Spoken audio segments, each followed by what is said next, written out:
Hello friends, आज हम बात करेंगे वर्तमान भारतीय समाज की जो मल्टीपल चॉइस क्वेश्चंस हैं एससीईआरटी में आपकी, उन्हें हम कंप्लीट करेंगे। ठीक है, हर चैप्टर के मैंने इसमें क्वेश्चन आंसर लिए हैं। उन सारे क्वेश्चन आंसर को देख लेते हैं, एक बार आपका रिवीजन भी हो जाएगा इससे।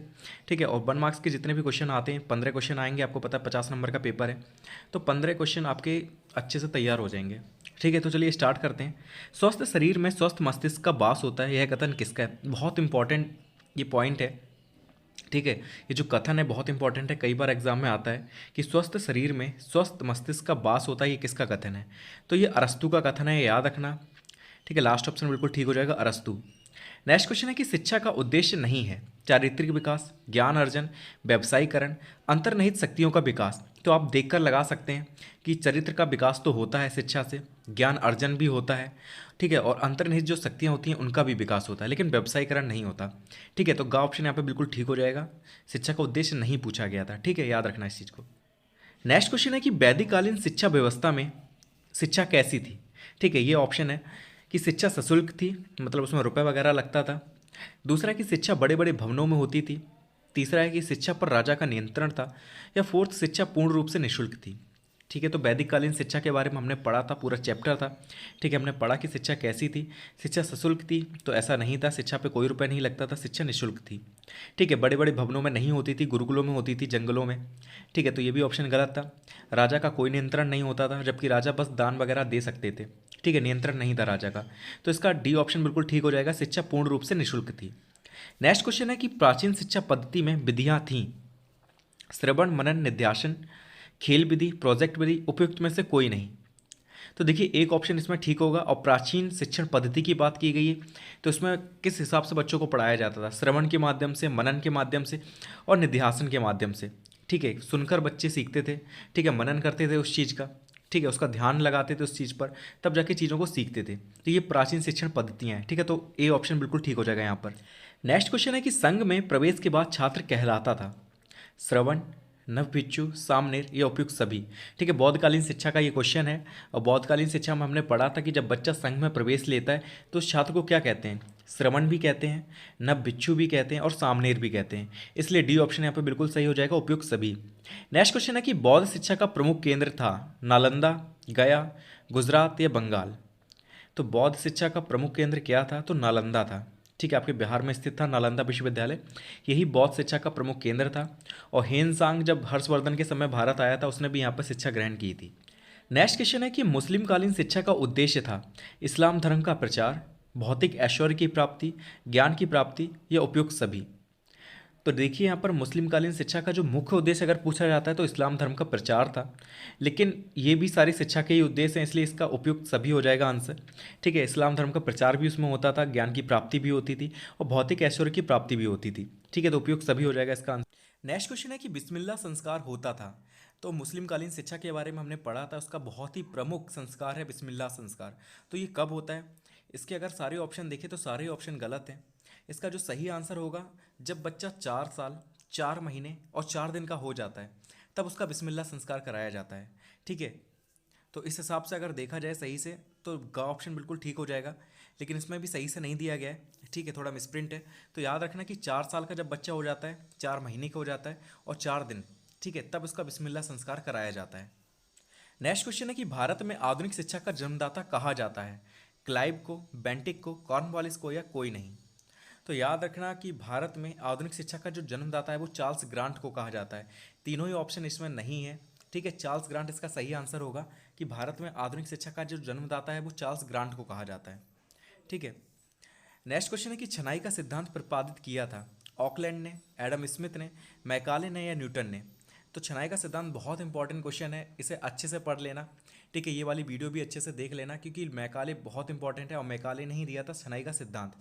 ठीक है, तो बहुत इंपॉर्टेंट सिद्धांत है, इसके बारे में क्वेश्चन जरूर आएगा। तो छनाई का सिद्धांत प्रतिपादित किया था मैकाले ने, लॉर्ड मैकाले ने। इन्होंने कहा था कि उच्च वर्ग को शिक्षा दे दी जाए, ठीक है, निम्न वर्ग को छोड़ दिया जाए। जो उच्च वर्ग से जो शिक्षा है वो छन छन कर निम्न वर्ग तक पहुंच जाएगी, ये इनका कहना था।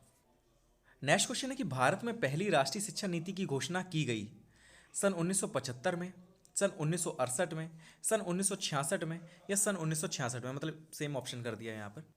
तो सन 1968 में ही पहली राष्ट्रीय शिक्षा नीति की घोषणा की गई थी भारत में। ठीक है, याद रखना कि भारत में पहली राष्ट्रीय शिक्षा नीति की घोषणा कब की गई? तो 1968 में की गई। इससे पहले आयोग तो कई बनाए गए थे, लेकिन पहली राष्ट्रीय शिक्षा नीति की घोषणा कब की? तो 1968 में की। नेक्स्ट क्वेश्चन है कि अनिवार्य एवं निःशुल्क शिक्षा व्यवस्था की गई 1968 की नीति में, 1986 की नीति में, दोनों में या दोनों में से नहीं। तो याद रखना कि अनिवार्य एवं निःशुल्क शिक्षा की व्यवस्था 1968 की नीति में और 1986 की नीति में, दोनों में ही अनिवार्य एवं निःशुल्क शिक्षा की व्यवस्था की गई थी। ठीक है, तो ग ऑप्शन यहाँ पे बिल्कुल ठीक हो जाएगा आपका। नेक्स्ट क्वेश्चन है कि आदर्शवाद के अनुसार शिक्षा का केंद्र बिंदु क्या है? शिक्षक, शिक्षार्थी, पाठ्यक्रम या विद्यालय? तो हमने आदर्शवाद भी पढ़ा था, प्रगतिवाद भी पढ़ा था और प्रयोजनवाद भी पढ़ा था। तो आदर्शवाद में हम लोग किसको ज़्यादा इंपॉर्टेंस देते हैं, किसे केंद्र बिंदु मानते हैं? तो टीचर को मानते हैं। ठीक है, तो यहाँ पे शिक्षक सही आंसर हो जाएगा। आदर्शवाद के अनुसार शिक्षा का जो प्रमुख केंद्र है, केंद्र बिंदु है, वो है शिक्षक। निम्न में से कौन आदर्शवादी नहीं है? सुकरात, प्लेटो, हीगल या डीबी? तो याद रखना कि सुकरात, प्लेटो और हीगल तीनों ही आदर्शवादी हैं, जबकि जॉन डीबी जो थे वो एक प्रयोजनवादी थे। ठीक है, तो यहाँ पे फोर्थ ऑप्शन सही हो जाएगा यहाँ पर कि जॉन डीबी जो है वो आदर्शवादी नहीं है। नेक्स्ट क्वेश्चन है कि निम्न में से कौन प्रगतिवादी दार्शनिक है? सुकरात, प्लेटो, हॉर्न या स्पेंसर? तो याद रखना प्रगतिवादी की बात हुई है, तो जो स्पेंसर है वो प्रगतिवादी दार्शनिक है। ठीक है, तो फोर्थ ऑप्शन बिल्कुल ठीक हो जाएगा। नेक्स्ट क्वेश्चन है कि प्रगतिवाद के अनुसार मतलब किस प्रकार के अनुशासन की बात करता है? जो प्रगतिवादी हैं वो किस प्रकार के अनुशासन की बात करते हैं? दमनात्मक अनुशासन, मुक्त्यात्मक अनुशासन, प्रभावात्मक अनुशासन या सामाजिक अनुशासन? तो जो प्रगतिवादी हैं वो मुक्त्यात्मक अनुशासन की बात करते हैं। ठीक है, सेकंड ऑप्शन बिल्कुल ठीक हो जाएगा। वो चाहते हैं कि बच्चे को फ्री छोड़ दो आप प्रगति में, वो अपने आप ही सब चीज़ें सीख जाएगा और अनुशासन में भी रहेगा। ठीक है, तो सेकंड ऑप्शन यहाँ पे बिल्कुल ठीक हो जाएगा। नेक्स्ट क्वेश्चन है कि प्रयोजनवाद का जन्म किस देश में हुआ? भारत, अमेरिका, ब्रिटेन या चीन? तो जो प्रयोजनवाद है इसका जो जन्म है वो अमेरिका में हुआ था। ठीक है, तो याद रखना प्रयोजनवाद का जन्म किस देश में हुआ? तो अमेरिका में हुआ।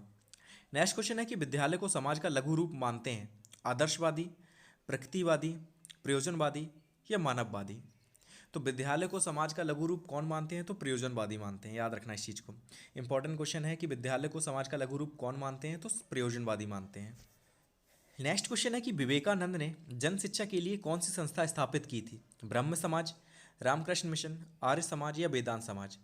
तो देखिए विवेकानंद के समय में ब्रह्म समाज की स्थापना तो बहुत पहले हो गई थी 1828 में। ठीक है, आर्य समाज की 1875 के करीब हुई थी। तो विवेकानंद ने जन शिक्षा के लिए कौन सी संस्था स्थापित की? तो रामकृष्ण मिशन, आपने सुना होगा, इन्होंने ही चलाया था। ठीक है, तो रामकृष्ण समाज जो है इसकी स्थापना की थी इन्होंने। नेक्स्ट क्वेश्चन है कि टैगोर जी द्वारा रचित पुस्तक थी हिंद स्वराज, गीतांजलि, शिक्षा दर्शन या उपयुक्त में से कोई नहीं? तो याद रखना कि रविन्द्रनाथ टैगोर जी ने कौन सी पुस्तक लिखी थी? तो गीतांजलि लिखी थी। बहुत इंपॉर्टेंट बुक है, कई बार इससे क्वेश्चन आता है क्योंकि ये पहली पुस्तक थी जिसे नोबेल पुरस्कार मिला था। और रविन्द्रनाथ टैगोर पहले व्यक्ति थे भारत के जिन्होंने नोबेल पुरस्कार जीता था 1913 में। ठीक है, और इन्हें किसी पुस्तक के लिए मिला था? तो गीतांजलि के लिए मिला था, साहित्य का पुरस्कार। नेक्स्ट क्वेश्चन है कि गांधी जी द्वारा प्रस्तावित बेसिक शिक्षा कहलाती थी नई तालीम, बुनियादी शिक्षा, मूल शिक्षा या उपयुक्त सभी? तो याद रखना कि जो गांधी जी थे इन्होंने बेसिक शिक्षा दी थी। ठीक है, इनके द्वारा ही प्रस्तावित की गई थी बेसिक शिक्षा, और इसे कई नामों से जाना जाता था। नई तालीम भी इसे कहते थे, बुनियादी शिक्षा भी कहते थे और मूल शिक्षा भी कहते थे। ठीक है, तो डी ऑप्शन बिल्कुल ठीक हो जाएगा, उपयुक्त सभी। नेक्स्ट क्वेश्चन है कि बाल केंद्रित शिक्षा के प्रवर्तक थे महात्मा गांधी, गिजुभाई, विवेकानंद या रविन्द्रनाथ टैगोर?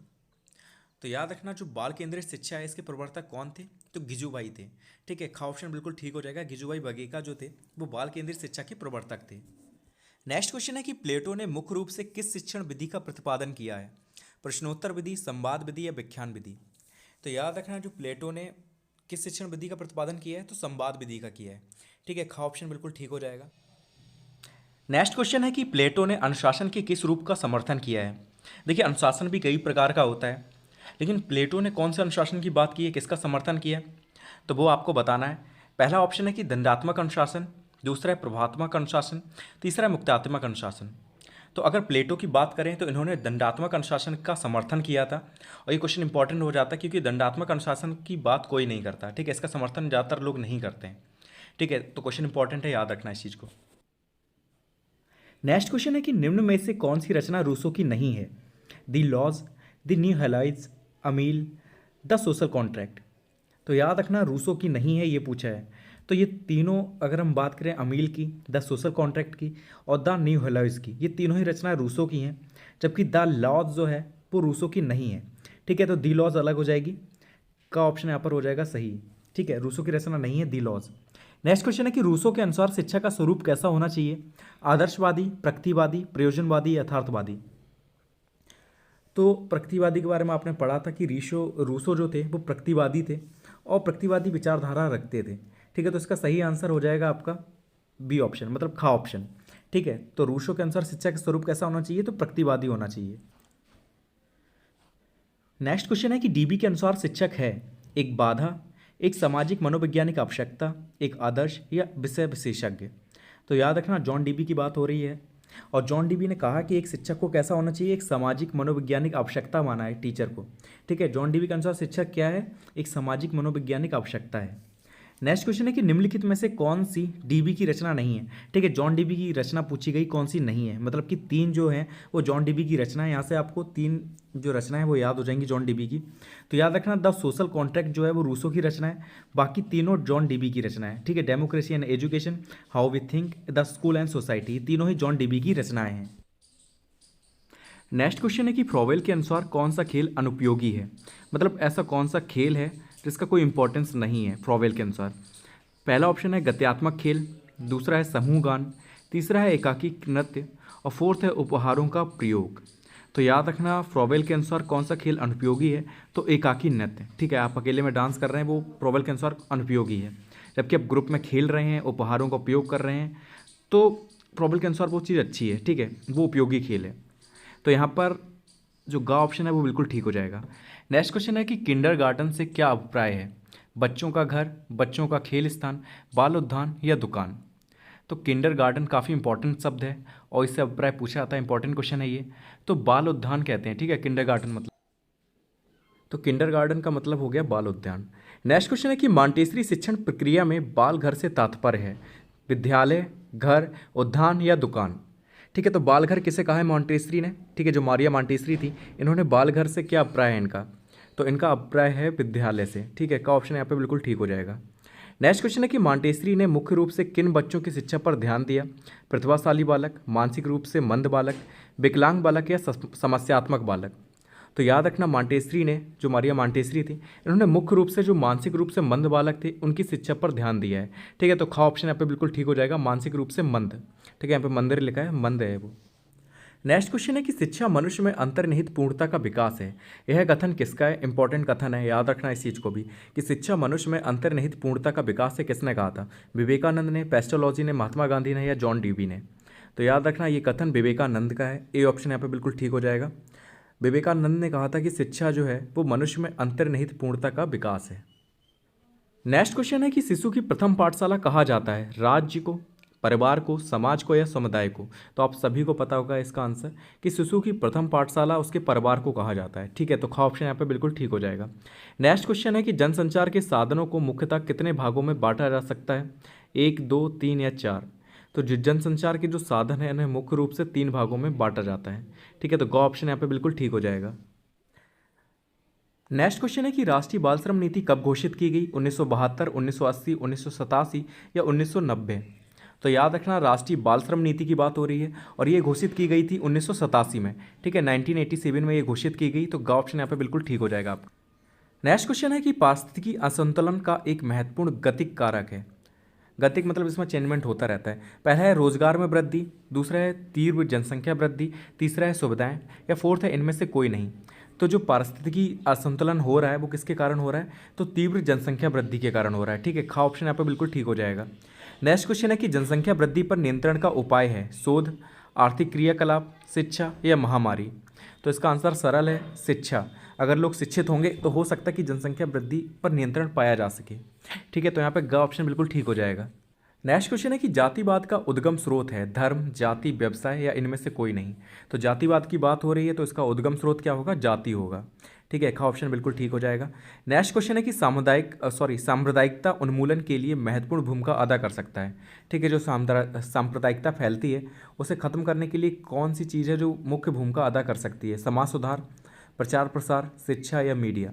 तो इसका आंसर भी सही हो जाएगा शिक्षा, ठीक है। ग ऑप्शन बिल्कुल ठीक हो जाएगा कि शिक्षा के माध्यम से हम सांप्रदायिकता का उन्मूलन कर सकते हैं। नेक्स्ट क्वेश्चन है कि निम्न में से कौन सा भौतिक प्रदूषण नहीं है? सामाजिक प्रदूषण, वायु प्रदूषण, जल प्रदूषण या मृदा प्रदूषण। तो देखिए, वायु प्रदूषण, जल प्रदूषण और मृदा प्रदूषण तीनों ही भौतिक प्रदूषण है, जबकि जो सामाजिक प्रदूषण है ये भौतिक प्रदूषण में नहीं आता, ठीक है। तो का ऑप्शन यहाँ पे बिल्कुल ठीक हो जाएगा। नेक्स्ट क्वेश्चन है कि स्वच्छ ऊर्जा संसाधन है कोयला, पेट्रोलियम, प्राकृतिक गैस या सौर ऊर्जा। तो आप सभी को पता होगा कि कौन सा ऊर्जा संसाधन ऐसा है जिससे कोई भी पॉल्यूशन नहीं होता। कोयले से होता है, पेट्रोलियम से होता है, प्राकृतिक गैस से भी होता है, लेकिन सौर ऊर्जा से नहीं होता है, ठीक है। तो यहाँ पर घ ऑप्शन बिल्कुल ठीक हो जाएगा, सौर ऊर्जा। सौर ऊर्जा जो है वो स्वच्छ ऊर्जा संसाधन है। नेक्स्ट क्वेश्चन है कि जल संरक्षण की ब्रीडा पद्धति प्रचलित है गुजरात में, उत्तर प्रदेश में, केरल में या तमिलनाडु में। तो जो जल संरक्षण की ब्रीडा पद्धति है ये कहाँ पर प्रचलित है? तो ये गुजरात में प्रचलित है, ठीक है। तो का ऑप्शन यहाँ पे बिल्कुल ठीक हो जाएगा। नेक्स्ट क्वेश्चन है कि गंगा कार्य योजना की शुरुआत की गई 1970 में, 1975 में, 1985 में या 1990 में। तो गंगा कार्य योजना की बात हो रही है, तो गंगा कार्य योजना की जो शुरुआत थी वो 1985 में इसकी शुरुआत हुई थी, ठीक है। तो गा ऑप्शन बिल्कुल ठीक हो जाएगा, 1985 में गंगा कार्य योजना की शुरुआत हुई।